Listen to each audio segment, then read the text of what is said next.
এই যে টিউলিপ সিদ্দিকী হঠাৎ করে ঠিক ডক্টর ইউনূস বিমানে চড়ার আগ মুহূর্তে এই ঘোষণাটা দিলেন। আমি এখন লন্ডনে আছি, লন্ডনের সবগুলো মিডিয়া এটাকে খুব গরমাগরম ভাবে নিয়েছে এবং তারা খুব সকলে একেবারে বিবিসি থেকে শুরু করে গার্ডিয়ান থেকে শুরু করে যতগুলো উল্লেখযোগ্য পত্রিকা এখানে আছে সবাই দেখলাম, ইভিনিং স্ট্যান্ডার্ড দেখলাম বড় করে হেডিং করেছে এবং তারা সকলে এটাকে খুব মজা পেয়েছে এবং আলোচিত হয়েছে। কেন আমি বললাম যে এটা ব্রিটিশ বুদ্ধি, কারণ এটার মাধ্যমে টিউলিপ সিদ্দিকী একটা বিশাল চ্যালেঞ্জ ডক্টর ইউনূস এবং ডক্টর ইউনূসের প্রতি ছুড়ে দিলেন, এক আন্তর্জাতিকভাবে, দ্বিতীয় হচ্ছে ডক্টর ইউনূস শেখ হাসিনা এবং শেখ পরিবারের যে দুর্নীতির যে ব্যাপক তোড়জোড় ব্যাপক কথাবার্তা হচ্ছে এই মুহূর্তে বাংলাদেশে, তার সব কিছুকে এই চ্যালেঞ্জের মাধ্যমে একটা বিশ্বাসযোগ্যতার চ্যালেঞ্জের মধ্যে ছেড়ে দিয়েছেন এবং ফেলে দিয়েছেন। কারণ ডক্টর ইউনূস যদি এখন টিউলিপ সিদ্দিকীর সাথে বসেন, টিউলিপ সিদ্দিক এটা প্রমাণ করতে পারবেন, তার চিঠির ভাষা থেকে বোঝা যাচ্ছে যে কোনো ধরনের দুর্নীতি, বাংলাদেশ সংক্রান্ত কোনো দুর্নীতির সাথে তার কোনো ধরনের সম্পৃক্ততা নেই। যে কাজটা করা হয়েছে এর আগে আপনারা জানেন যে টোটাল শেখ হাসিনা পরিবারের উপরে হামলা করার একটা বড় টার্গেট হিসাবে টিউলিপ সিদ্দিকীর নামে দুইটা বড় অভিযোগ করা হয়েছিল বাংলাদেশ থেকে। একটা হচ্ছে যে তিনি রাশিয়ান কোনো একটা যে সাথে জড়িত আছেন, ডিল যেটা হয়েছিল বাংলাদেশের সাথে, সেটার সাথে তিনি জড়িত আছেন, এক। দ্বিতীয় যে জিনিসটা করা হচ্ছে, লন্ডনে তার একটা ফ্ল্যাট আছে যেটা কিং ক্রসে, সেই অ্যাপার্টমেন্ট বিল্ডিংটা যেটা তিনি দাবি করেছেন যে তার মা এবং বাবার পক্ষ থেকে তিনি উপহার পেয়েছেন, এইখানে লন্ডনে তার রাজনৈতিক প্রতিপক্ষদের মাধ্যমে এটাকে ছড়ানো হয়েছিল যে না, এটা আসলে তিনি বাংলাদেশি একজন ব্যবসায়ীর কাছ থেকে উপহার হিসেবে পেয়েছেন।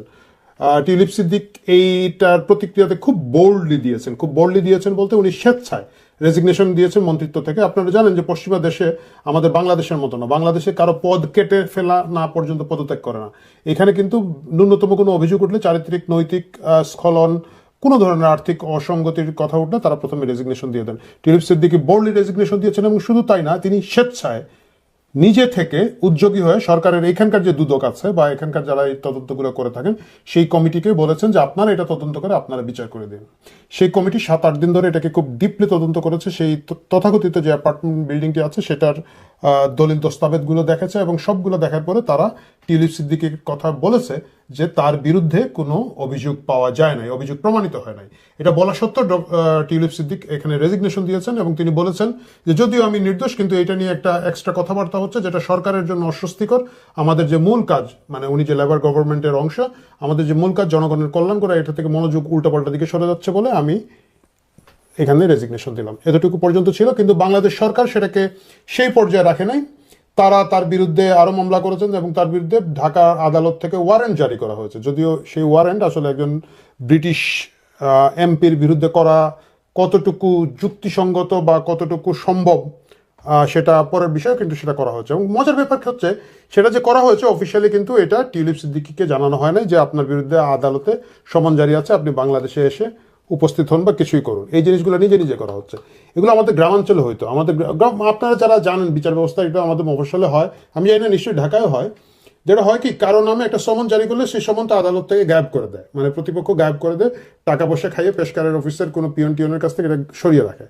তারপরে দেখা যায় যে আদালত দেখে যে আরে আমি এখানে সমন জারি করলাম, উনি তো এসে হাজির হয়নি, দিয়ে দিল একটা ওয়ারেন্ট যে জোর করে ধরে নিয়ে আসো, পুলিশ ওকে গ্রেফতার করে ধরে নিয়ে আসো। তারপরে সেই ওয়ারেন্ট দিয়ে গিয়ে গ্রেফতার করা হয়। এই যে গ্রাম্য বুদ্ধির যে একটা প্যাচ, সেই প্যাচ দিয়ে ডক্টর ইউনূস এবং আসিফ নজরুল গম টিউলিপ সিদ্দিকের পিছনে লেগেছেন। তারা র্যান্ডম ঢাকায় কোথায় যেন একটা জায়গায় চিঠি পাঠান। টিউলিপ সিদ্দিকী বলেছেন যে আই হ্যাভ নো আইডিয়া কোথায় পাঠাচ্ছে, কার কাছে, কেন এই চিঠিগুলো পাঠায়, এবং আমি শুনেছি তারা আমাদের লয়ারের সাথে কোনোভাবে এঙ্গেজ হচ্ছে না। এর বিনিময়ে তিনি বলেছেন এ meeting mite also help clear up misunderstanding by the Anti-Corruption Commission in Dhaka that I have question to answer in relation to my mother's sister, the former Prime Minister of Bangladesh, Sheikh Hasina. I am a UK citizen, born in London and representing the people of Hampstead and Highgate in Parliament for the last decade. গত 1 দশক ধরে আমি এটা করছি। প্রিয় দর্শক, আপনাদের মনে রাখতে হবে টিউলিপ সিদ্দিক এই যে একটা বোল্ড মুভমেন্ট দিয়েছেন, এইটার প্রতিক্রিয়া কি হবে, কনসিকুয়েন্স কি হবে। প্রথম কথা হচ্ছে, আমি যেটা বুঝতে পেরেছি, ডক্টর ইউনূস আসলে বসবেন না। যদিও প্রটোকলে উসিলা দিবেন যে আমি একটা রাষ্ট্রপ্রধান, সরকার প্রধান, আমি কেমনে বসবো একজন ব্রিটিশ এমপির সাথে, কথা কিন্তু তা না। আমরা দেখেছি যদি পশ্চিমা দেশের কোনো ব্রিটিশ এমপি তো বা আমেরিকান এমপি তো অনেক বড় জিনিস, আরো ছোটখাটো পদাধিকারী কেউ গেলেও বাংলাদেশে যারাই প্রধানমন্ত্রী, প্রধান উপদেষ্টা, ইভেন রাষ্ট্রপতি থাকেন, তারা অনেক সময় তাদেরকে সাথে কার্যালয়ে মিট করেন। এখানে টিউলিপ সিদ্দিকের সাথে তিনি এই কথাগুলি এড়িয়ে যাবেন। এড়িয়ে যাওয়ারটাই স্বাভাবিক, কারণ তিনি আসলে এখানে কিছুই প্রমাণ করতে পারবেন না। পুরো জিনিসটাই আমরা সকলেই জানি যে টিউলিপ সিদ্দিকীর যে আন্তর্জাতিক খ্যাতি, সেটাকে চ্যালেঞ্জ করার জন্য। কিন্তু টিউলিপ সিদ্দিকী যখন এটাকে বোল্ডলি মুভ করেছে, তার যে সুবিধাটা হচ্ছে তিনি পুরো লাইমলাইটটা তার দিকে টেনে নিয়েছেন। ডক্টর ইউনূস 4 দিন এই দেশে থাকবেন। এই 4 দিন যতবারই তিনি মিডিয়ার ফেস করবেন, সংবাদপত্রের সাথে কথা বলার চেষ্টা করবেন প্রত্যেকে, কারণ এই দেশের ব্রিটিশ মিডিয়া তো অবশ্যই খুব কৌতূহল এবং আগ্রহ ভরে ব্রিটিশ এমপির বিষয়ক কথাবার্তাগুলো শুনতে চাবে, তাকে প্রশ্ন করবে। এবং তিনি যে অ্যাওয়ার্ড পাচ্ছেন, হারমোনি অ্যাওয়ার্ড পাচ্ছেন বা অন্যান্য ব্রিটেন রাজ পরিবারের সাথে, ব্রিটিশ সরকারের বিভিন্ন শীর্ষস্থানীয় নেতাদের সাথে, এমনকি হয়তো প্রধানমন্ত্রীর সাথে বৈঠক করার তার কথা রয়েছে, এই জায়গাগুলো থেকে আসলে লাইমলাইটে চলে যাবে টিউলিপ সিদ্দিক ভার্সেস ডক্টর ইউনূসের দিকে। এতে গিয়ে টিউলিপ সিদ্দিক চোখে আঙ্গুল দিয়ে আন্তর্জাতিকভাবে প্রতিষ্ঠা করবেন, যদি ডক্টর ইউনূস তার সাথে মিট না করেন, যে দেখো আমি যে নির্দোষ, এই যে দেখো আমি এই চিঠিটা দিয়েছিলাম, আমি বলেছিলাম মিসআন্ডারস্ট্যান্ডিং কিছু থাকলে, ভুল বুঝাবুঝি থাকলে সেটা আমরা মিটিয়ে ফেলতে চাই। তিনি আমাকে ফেস করেন নাই, এবং এটা যে ফেস করেন নাই, সবচেয়ে মজার ব্যাপার হচ্ছে ডক্টর ইউনূস যদি ফেস নাও করে থাকেন, ডক্টর ইউনূস যদি কাউন্টার কিছু করতে চান, আমার কাছে মনে হয় যে ডক্টর আব্দুল মোমেন, দুর্নীতি দমন কমিশন দুদকের যিনি কি বলা যায় চেয়ারম্যান, দুদকের চেয়ারম্যান সাহেব আছেন, তিনি ডক্টর ইউনূসের সাথে সফরসঙ্গী যাচ্ছেন। তিনি কিন্তু চাইলে দুদক চেয়ারম্যান ডক্টর আব্দুল মোমেনকে ওখানে পাঠিয়ে দিতে পারেন, যে ঠিক আছে আপনি আব্দুল মোমেনের সাথে বসেন। আমি নিশ্চিত আব্দুল মোমেনও বসবে না, কারণ আব্দুল মোমেন নিজেও জানে যে এটা একদম একেবারে একটা ভুয়া জায়গা থেকে তারা একটা অভিযোগ করেছে। অভিযোগটা কি হয়েছে যে পূর্বাচলে শেখ রেহানা নামে একটি প্লট আছে। আপনারা জানেন যে পূর্বাচলে বিভিন্ন ক্যাটাগরিতে সরকার বিভিন্ন প্রিভিলেজ জনগোষ্ঠীকে প্লট দিয়েছে। শেখ রেহানার একটা প্লট আছে।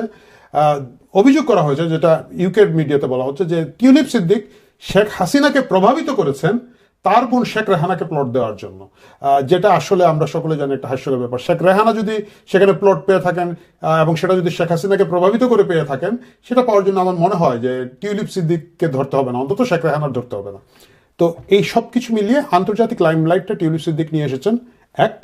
তিনি তার রাজনৈতিক জায়গাটা অনেক বেশি রিগেইন করেছেন। আমাদের মনে রাখতে হবে টিউলিপ সিদ্দিক কিন্তু এখানে শেখ মুজিবের নাতনি বা শেখ রেহানার ভাগ্নি, শেখ রেহানার মেয়ে এই হিসাবে কিন্তু এখানে রাজনীতি করেন না। মানে তিনি একজন ঝানু পলিটিশিয়ান। 16 বছর বয়স যখন, তখন থেকে তিনি লেবারের অ্যাক্টিভ পলিটিক্সের সাথে জড়িত। তিনি একেবারে আমরা যেটাকে বলি কমিশনার বা কাউন্সিলর বলি, সেই ধরনের জায়গা থেকে তিনি কাউন্সিলর হিসাবে নির্বাচনে জিতে এই জায়গায় এসেছেন। পরপর গত 4টা সংসদ নির্বাচনে তিনি তার এলাকা থেকে এমপি হচ্ছেন, এবং ধীরে ধীরে তার ভোটের মার্জিন বাড়ছে।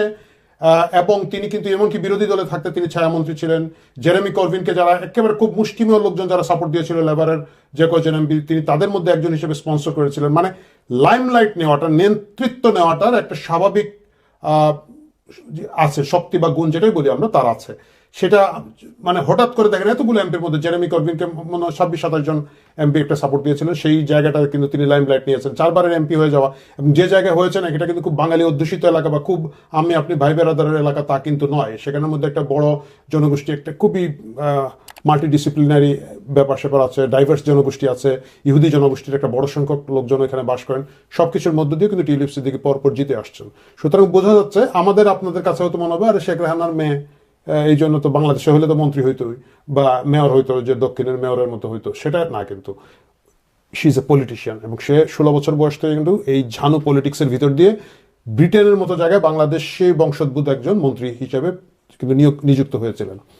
সেই টিউলিপ সিদ্দিকী যখন এই খেলাটা খেললেন, এইটা ডক্টর ইউনূসের বিশ্বাসযোগ্যতার ভিতকে অনেকখানি নাড়িয়ে দেবে। আমার কাছে কেন যেন মনে হচ্ছে ডক্টর ইউনূস যদি এই খবর আগে পেতেন, তাহলে হয়তো হারমোনি অ্যাওয়ার্ড নেওয়ার জন্য উনি নাও আসতে পারতেন। কিন্তু ডক্টর ইউনূসের একটা শখ, আপনি জানেন যে উনি 10 মাসে কিন্তু এটা তার 11তম বিদেশ সফর। মানে প্রতি মাসে একবার বিদেশে যদি উনি না আসেন, উনি আরাম পান না। কি কারণে আসেন, কেন আসেন? বেশিরভাগ সময় এইসব অ্যাওয়ার্ড নিতে আসেন, ব্যবসায়ী সমিতির সাথে মিটিং করতে আসছেন। কিছুদিন আগে জাপানে গিয়েছিলেন। কি যে অ্যাচিভ করেন উনি জানেন, আমরা কেউ জানি না। উনি বলতে পারবেন, আর আমাদের ডাস্টবিন শফিক ভাই বলতে পারবেন। কিন্তু এই লন্ডনের এই সফরটা তার জন্য